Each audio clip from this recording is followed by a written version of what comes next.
Morning, church. Good to see you this morning. We are grateful that you are with us as we've come together to study a portion of God's Word this morning. A few things before we get started. We want to be mindful of the fact that we have been in a series of lessons on everyday issues, everyday things, problems that we face. We've talked about doubt and worry and forgiveness and guilt and a lot of those type of subjects.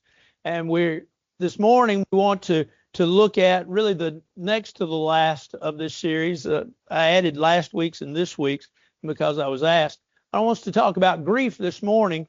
And next week, it's not so much tied into the series itself, but it is a lesson that I think kind of goes with the series and kind of a way of looking and concluding it. It's on pride.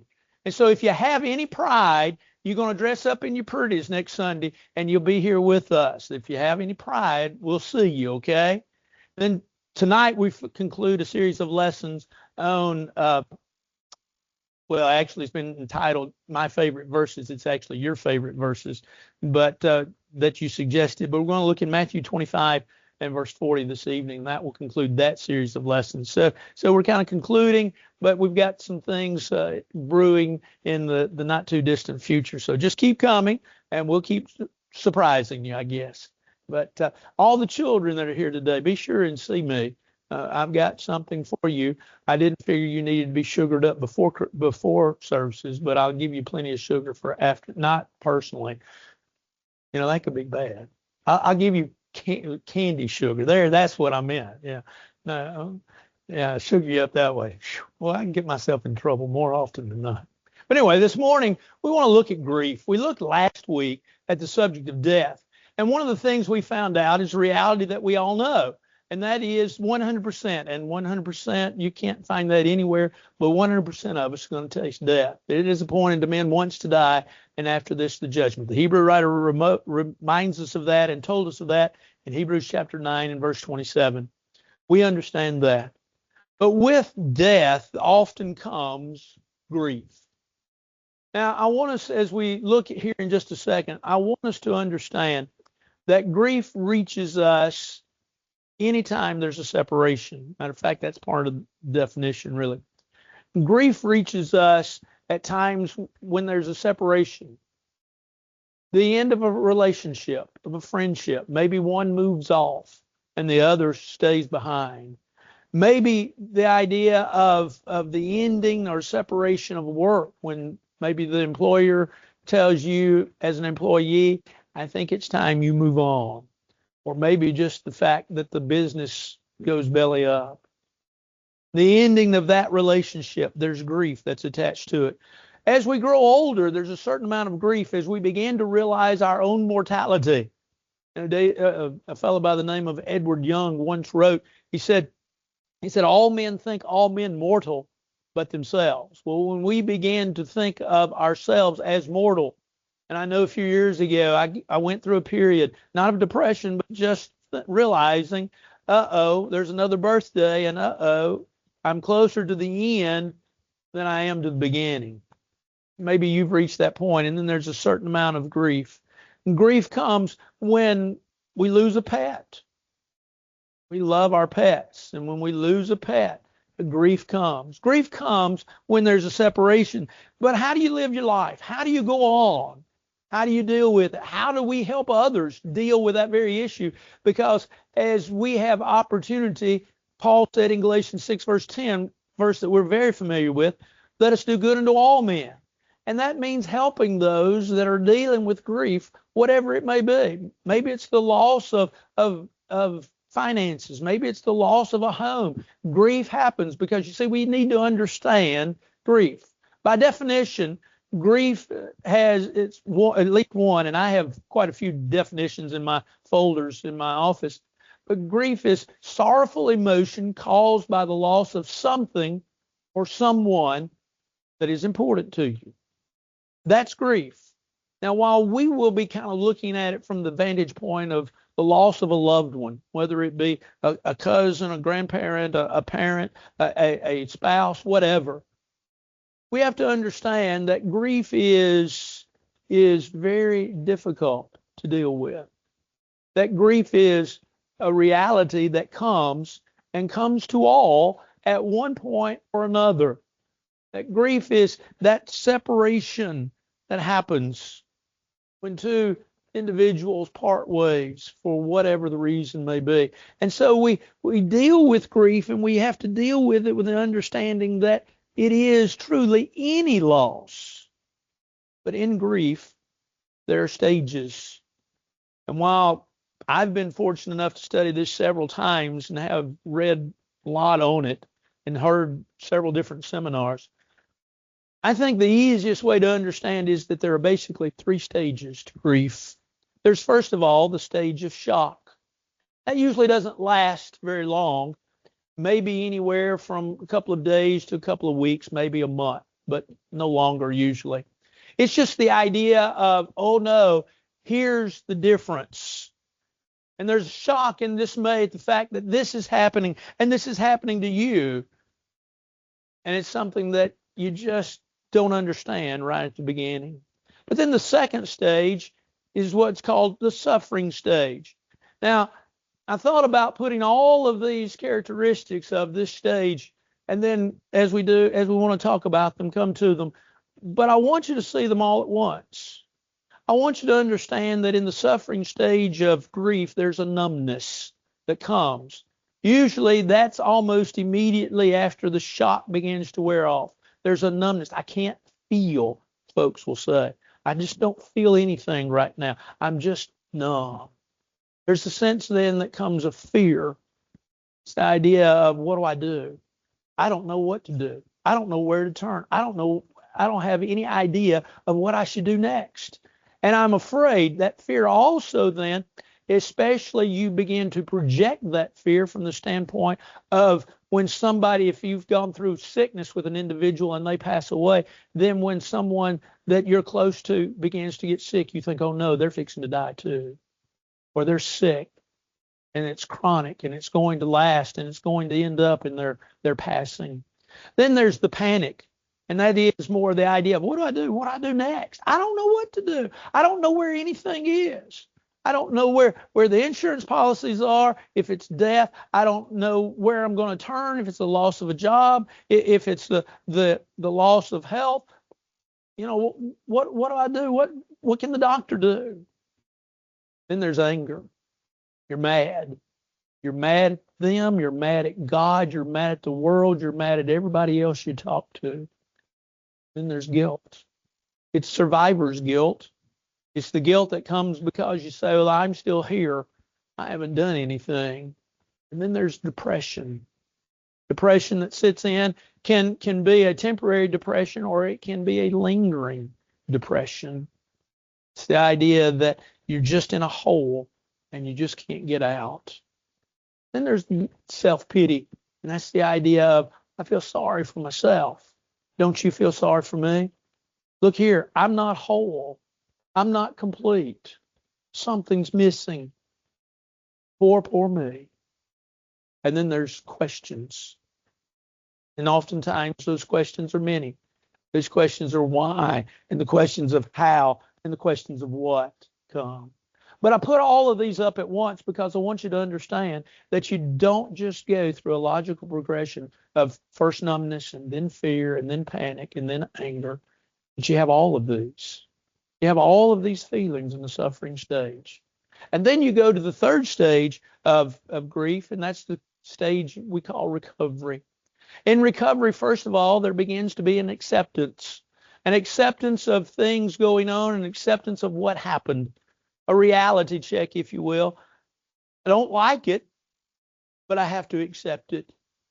There also becomes, during the recovery stage, a time of expression of feelings. Great emotions come out and overwhelm an individual.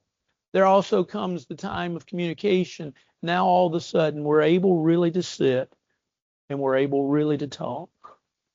There comes regression. A lot of times, regression. Sometimes in grief, it's one step forward and two steps back. And today is wonderful, but yesterday was awful. And tomorrow, unfortunately, when you wake up, seems to be awful as well. But then the next 4 or 5 days, all of a sudden are great, but then there's a bad day, and it comes in. And so you regress. Regression is something that is going to happen. There's participation that begins in recovery, though. All of a sudden, life is realized that life moves on. You see, for a period of time, when individuals suffer grief, they begin to withdraw. And as they withdraw, they have this idea that I don't want to do anything. I want to sit in my own little corner of the world where it's safe and stay there. But all of a sudden, they begin to realize that they must pick up the pieces of life and must move on. And so there's the idea of I need to participate in life. And then there is the idea of what we just call patience. In recovery, all of a sudden, you're beginning to breathe. In the stage of recovery, you're beginning to see life. All of a sudden, in the stage of recovery, you're beginning to see the sunshine, because all you've seen, no matter what was outside, is dark days. You're beginning to see, I need to stay within myself. Just give myself time. You see, one of the things that you need to understand in all of this is that grief takes time. Grief takes time. Doctors tell us, clinical psychologists tell us, as well as others, counselors tell us, that you need to give yourself at least 2 years. 2 years of just trying to get your life back in order, trying to get your head back into the game. And you also need to understand that you might say, well, I think my friend has moved from the sorrow stage, they've moved to the recovery stage. And then the next day you think, nope, they've moved back.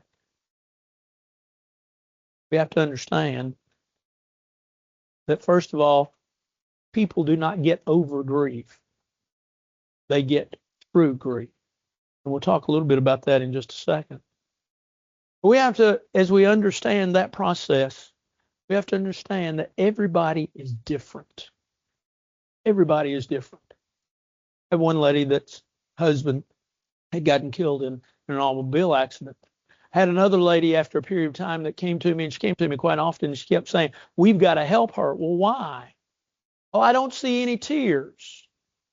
I don't see her really going through the stages of grief. And I said, well, first of all, you don't know everything, because I was helping this individual go through the process. I didn't tell them that I was helping them, but I said, you've got to understand, everybody grieves in their own way. And you've just got to let them be. You've got to love them. You've got to cherish them. You've got to help them in any way you can. But just because they're not grieving the way you think they ought to grieve does not mean they're not grieving. They're grieving, but they're grieving in their own way. We need to understand, as we're grieving, though, that we need to trust in God. The psalmist reminds us in Psalm 91 and verse 2. He says, I will say to the Lord.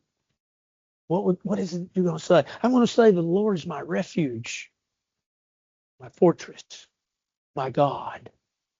In him I will trust. When you're going through grief, that's the process, and that's the verse that you have to hold on to.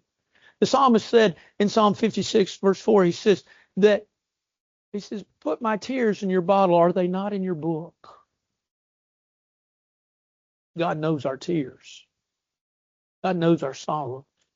God knows our heartaches. God knows our hurts. And while God knows them, he ultimately becomes our fortress, as the psalmist said. And how in the world could the psalmist say that? Because of what the psalmist said in Psalm 34 and verse 18, that God is near to the faint-hearted. You see, as you go through grief, you need to understand God hasn't left you. God hasn't forsaken you. God hasn't rejoiced in the idea that you're grieving and going through difficulty. God is still there.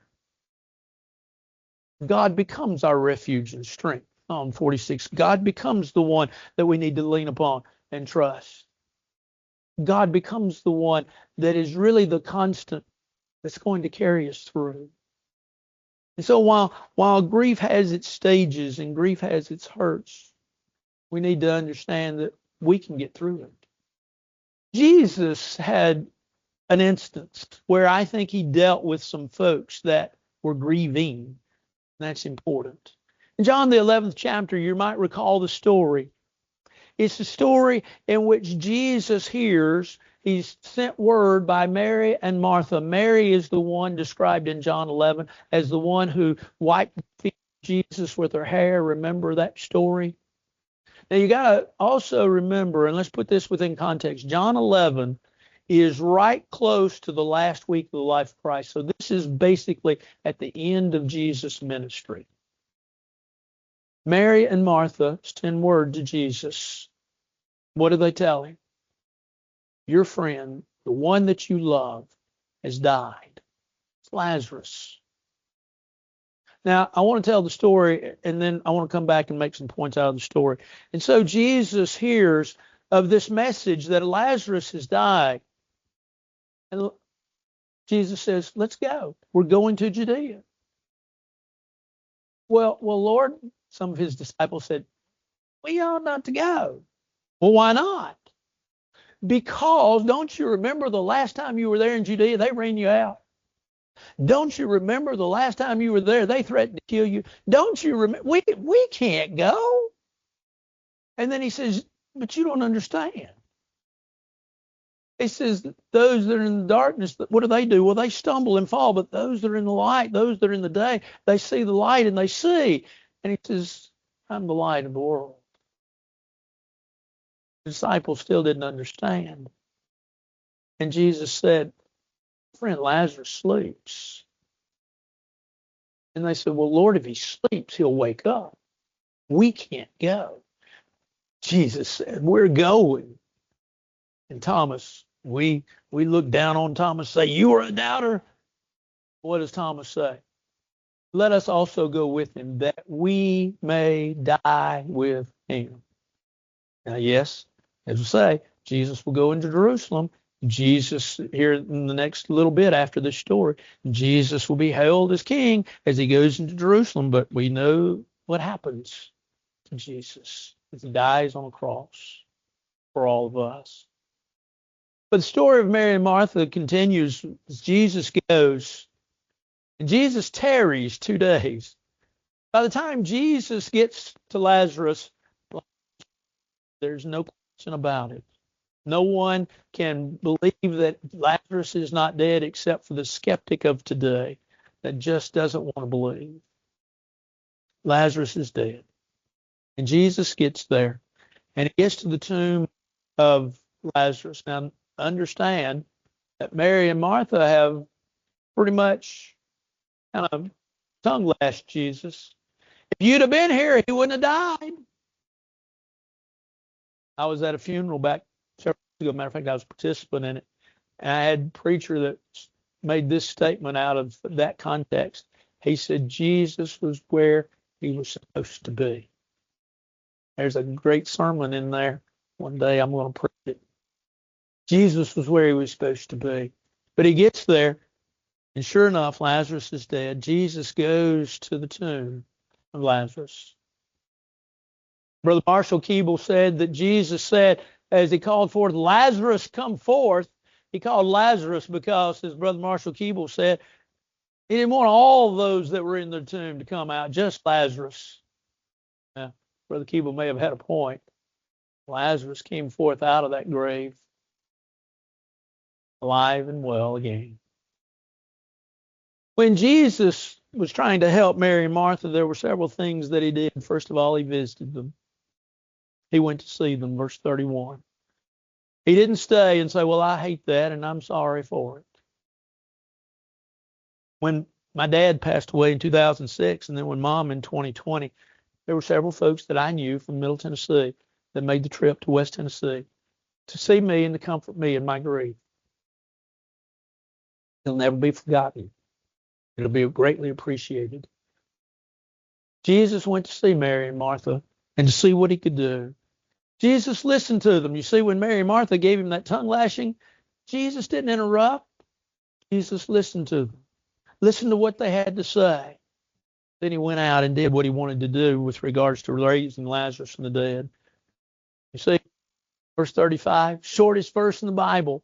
When Jesus heard them, when Jesus realized or talked with regards to Lazarus, what did he do? Jesus wept. That's the memory verse we all used all of our life. Remember when Bible school teacher said, what memory verse you got today? John 11:35, Jesus wept. Then they got to where they wouldn't accept that. But it's a great verse because it tells us of the emotions. Oh, we want to argue about what Jesus wept about. Did he weep about the fact that Lazarus had died? Did he weep about the fact that Mary and Martha and the seemingly the disciples that were with him didn't understand? It's in the context. It seems to me, and maybe I'm wrong, I take the side that Jesus wept over his friend Lazarus, whom he had loved, had died. Weeping is all right. Crying is fine. Jesus, facing death in Matthew 26, went into the garden and prayed. Remember that story? Now go on and read the book of Hebrews, chapter 5 and verse 7. It says that Jesus, with vehement tears and cries, he endured the cross. Vehement. Do we understand vehement? Well, if we go back to the Greek, here's one thing we learned. It wasn't that he just sobbed a little bit. It wasn't just a short little sob. It is that he wailed at his impending death. Crying's all right. If Jesus can weep, I can weep. Then Jesus offered hope, and here was his hope. He is not dead. He's living. They didn't understand that. And hopefully from last week's sermon, we got that. We understand that death is final for this part, this stage, this chapter in our history and in our story. But there is that which lays beyond this life for which we look forward to and for which we anticipate and which we know will become a reality on that day if we're prepared. But we think about that. Now, I want you to think about, and it didn't fix the slide, but I want you to think about contrast for just a second. Job chapters 1 and 2. Very quickly, story of Job. Whatever Job had, Job lost. Job lost his cattle. Job lost his wealth. Job lost his children. Job lost his health. Now, Job was a great guy. Matter of fact, in the beginning of Job chapter 1, verse 1, God asked the question of Satan, have you considered my servant Job? Job was a man that did nothing wrong. He was a man that feared God, loved God, and did what he was supposed to do. But he lost everything virtually. There were a handful of servants that had come back each time that Job lost something and told him what had happened. Job begins in great grief. Job has 3 friends that come. And when they come, you read Job chapter 2, they are taken in shock by the fact of what they see. Job is emaciated. Job has probably sat in ashes and sackcloth. He has not eaten for no telling how long. He has not slept. He is going through, he is still in that very stage of suffering, shock. And the friends sit there for 7 days and don't say a word. And everything's good. They've helped. And then they open their mouth. And they began to tell Job that the reason he's suffering is because of his sin, which is not a true with regards to the Bible. Job tells them it's not so. In Job 21, verse 8, Job says that you're comforters.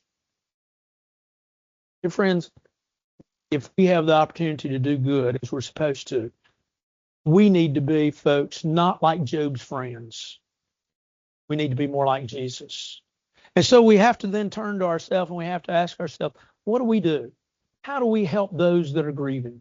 How do we help those that are going through difficult times? How do we help those that are hurting because they've lost a loved one? They've lost maybe a job. They've lost their health, whatever it is. Remember, that's our definition of grief. But how do we help the individuals grieve? First of all, by being available. The best ability that you have in helping people is availability. The ability to be there for them. It's not money. It's availability. To be the one that they can cry on, to be the one that will listen, to be the one that is there, to be the one that will help them. I was watching a podcast the other day, and it was actually of an individual that I knew, and he was talking about he's on his third marriage. His first two wives have died. I knew his first wife. Well, I knew his second wife. Knew them both real well. And he was talking about this idea of grief. And he made the statement, he said, passing my first wife, and I know this to be true because he talked to me about it as well. He said, the passing my first wife, he said, everybody ghosted me. He said, I felt like I was alone and by myself. But we have to understand that we have to be available for individuals. Second of all, we have to learn to listen. We like to talk. But we have to be mindful of the fact that God gave us 2 ears and 1 mouth. What does that mean? You need to do twice as much listening as you do talking. We like to talk. Let others talk. Let those that are going through the grief, let them talk. Understand this, again, as we've already said, you're not going to cure them. You're going to help them get through it. Therefore, listen to what's being said. Give them a hug. Oh, I know some people don't like hugs. Had a man one time that had lost his daughter in an automobile accident. He made the statement, he said there were over 200 people. He said, I'd never tasted so much hairspray except at that funeral home that one night in visitation than I had ever tasted in my whole life. He said, I'd never hugged that many nice looking women except for my wife ever before. Hugs are wonderful. We think about this. I watched yesterday, I ran in Vanderbilt to see Penny, and as I was running into Vanderbilt, there was a family. Guess what they were doing? Taking their newborn baby home. And I congratulated them, and you could tell that Suzanne said, first time parents? I said, I believe so. Why is that? Because I said, congratulations. They both said, oh, thank you. They were so excited. I said, if it had been second or third child, they said, oh, yeah, there's no. But they tell you now that one of the things that parents do, newborns, is you basically, no clothing, and it's skin to skin, baby's skin to mama's skin, and you hold them for a long time, and daddies do that, and it's done for several days.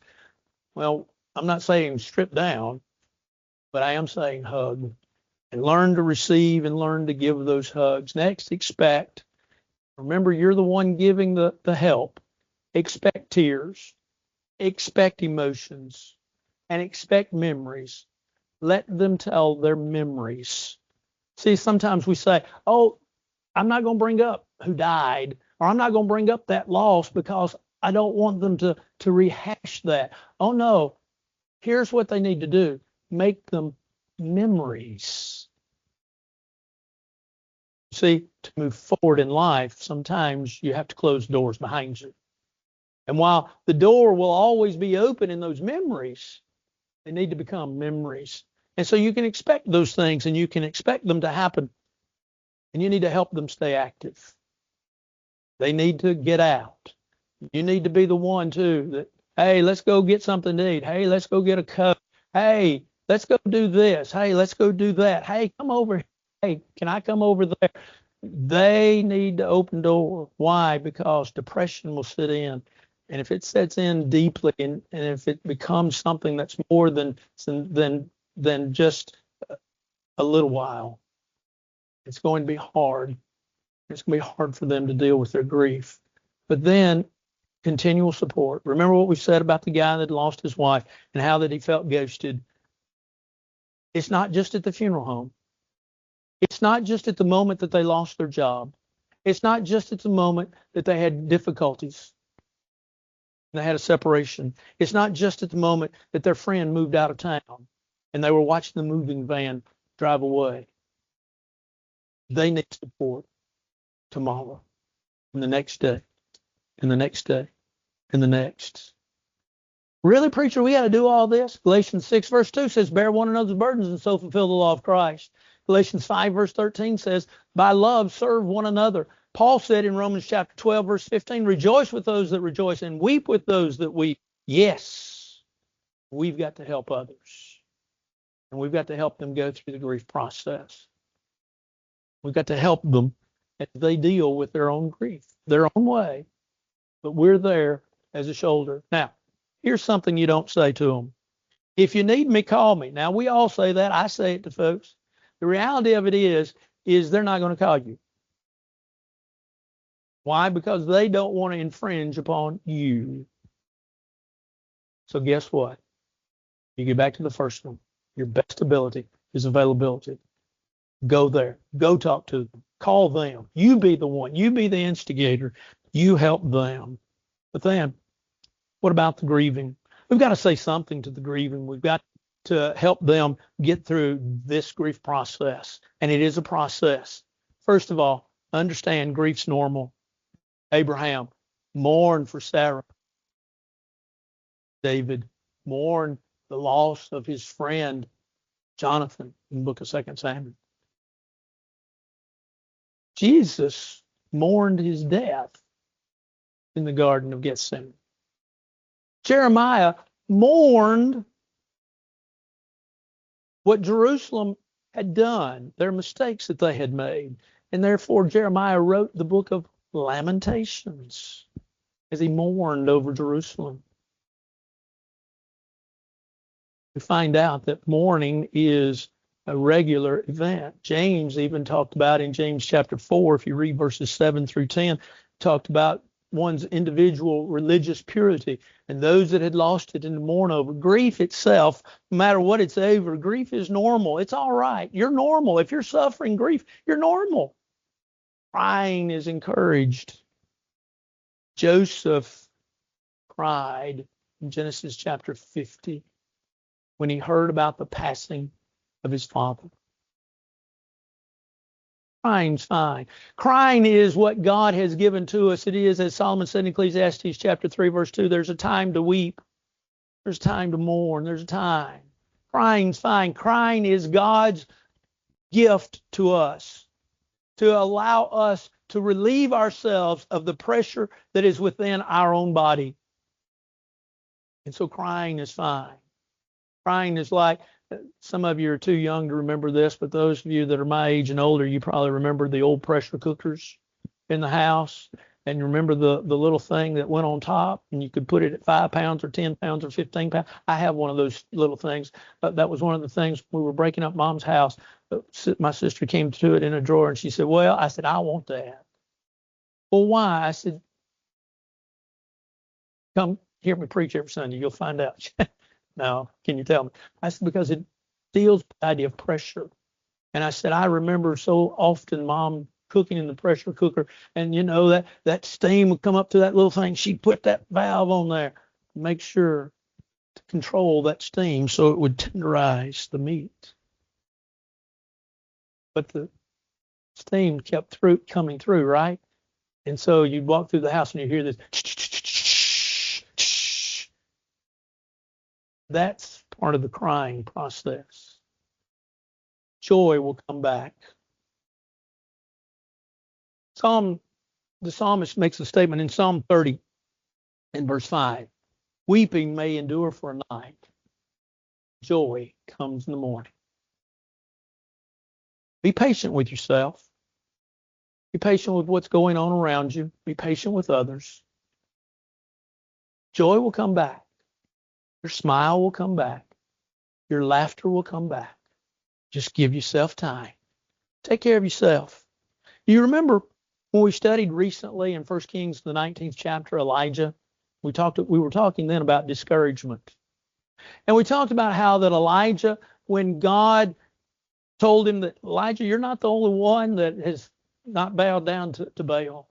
But do you remember one of the first things that Elijah did?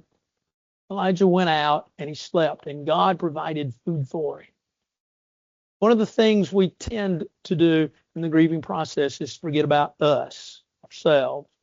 And the Bible tells us that really we need to take care of ourselves, and those that are grieving need to take care of themselves.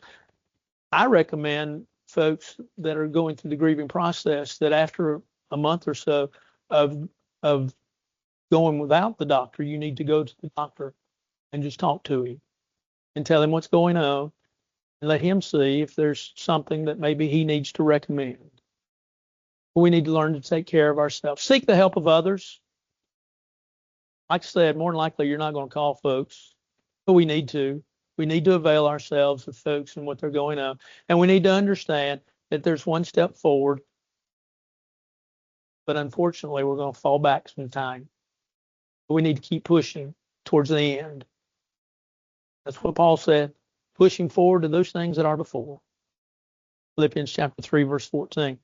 Why? Because life will get easier, will get better. As I said, most doctors and psychologists will tell us that give yourself at least 2 years, and then the sun will begin to rise. Some it's sooner, some it's longer, but understand that the sun will rise one day, and things will be better.